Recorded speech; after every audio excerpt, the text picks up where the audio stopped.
All right, what's up, everybody? Welcome back to another episode of the 5230 podcast. Man, last night's game 2 between the Boston Celtics and the Miami Heat, crazy game, bro. For starters, I mentioned in last night's episode, no Marcus Smart, no Al Horford. Celtics are going to go down 0-2. Wasn't the case, man. Marcus Smart and Al Horford both came back and immediately made an impact. Celtics rout the Miami Heat 127-102. 25-point victory on the Heat's home court, convincing, and they won by 25, but at some point the lead was like 32 or something like that. They took care of business.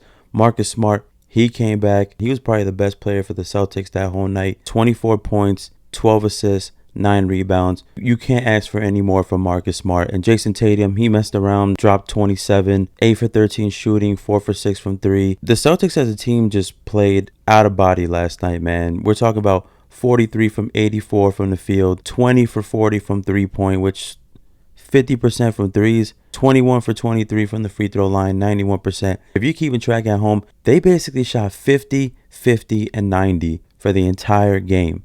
That's insane, bro. That right there is the recipe to how you win by 25 plus points. If you shoot that, you're winning the game 75% of the time. And in the Celtics case, you could say there was no chance they were losing this game because not only was it the offense, but on the defensive end, they were getting it done too, man. Contesting shots like, these three-point shooters on the Heat, Tyler Hero, even Duncan Robinson, who was finally getting some burn, they were making them uncomfortable all night. Hand up on every three-point shot in the paint, contesting shots. I'm not going to lie. I know I said Heat in yesterday's episode, but if the Celtics play defense like this, they don't even have to shoot this crazy. This is just like how you blow someone out.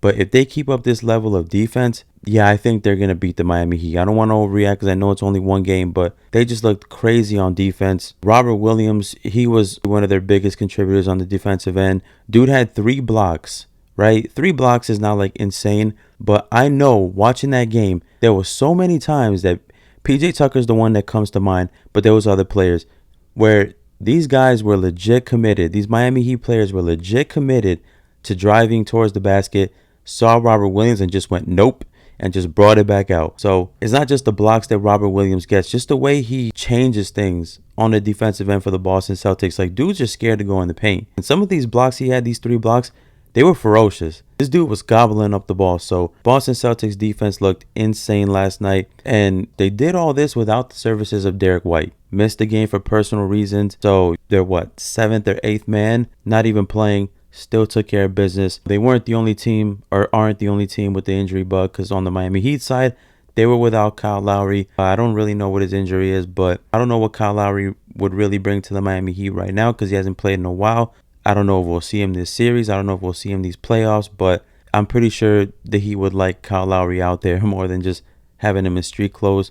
Takeaway from the game from the Miami Heat side, Jimmy Butler, and I want to say it was Gabe Vincent, were the only 2 guys who showed up for the Miami Heat. Jimmy Butler finished with 27 points, 11 for 18 shooting, pretty efficient. He got his. Gabe Vincent was, I want to say he was like 5 for 10 shooting, 4 for 8 from 3. These were the only dudes who shot well on the game and just kind of brought productivity to the Heat. Tyler Hero, he didn't play good, but probably the biggest disappointment for the Miami Heat was Bam Adebayo. He finished the game with 6 points and 9 rebounds. My guy only took 6 shot attempts. That's not going to get it done. This is your guy who averaged damn near 19 and 11 for you on the regular season. Second best player on the team, probably behind Jimmy Butler. Pedestrian night. 6 and 9. Yeah, that's not going to get a cut for the Miami Heat. He has to be a little bit more aggressive, which I know is easier said than done because, like I said, the Celtics, man, they're just getting it done on the defensive end, changing shots. So maybe Bam's a little scared to go in there in the paint because, you got that boy Robert Williams and Al Horford holding things down. But yeah, Miami Heat, they weren't that bad, honestly, on the night. Like 38 for 86 shooting, 44%. It's not horrible, man. Like, there's plenty of teams who shoot 44% field goal as a team on the game and, win games a lot of times. 3-point, honestly, was putrid. We're talking about 10 for 34 from the 3-point line, 29%. That's not going to get it done. I think when I was doing my research, I think the Heat are like 38% from 3 on the regular season. So you go from 38 to 29. Yeah, but like I said, Celtics, they had hands up, bro. They were making things very uncomfortable for those Miami Heat shooters. Last thing I had on the Miami Heat, 16 for 22 from the free throw line, 72%. So I mean, there's certain things you could clean up if you're the Miami Heat. But yeah, overall, this was just a good fashion whooping from the Boston Celtics. They steal back home court advantage from the Miami Heat.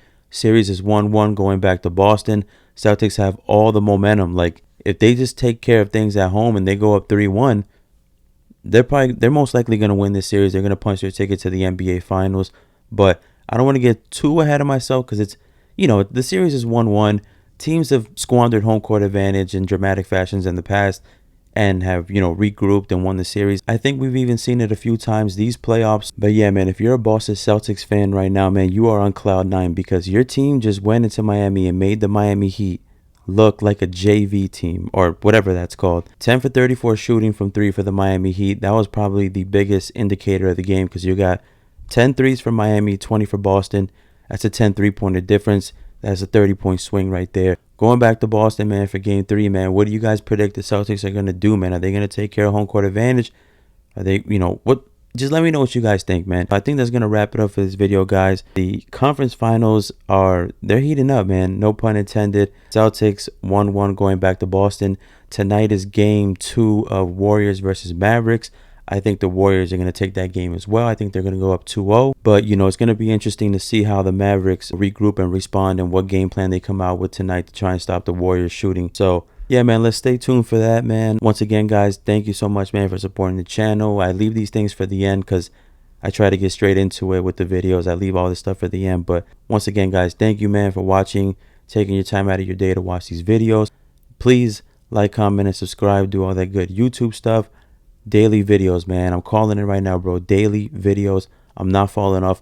We're building up the channel. So if you guys enjoy this, just know you can get your daily dose, man. All right. See you guys on the next one. Peace.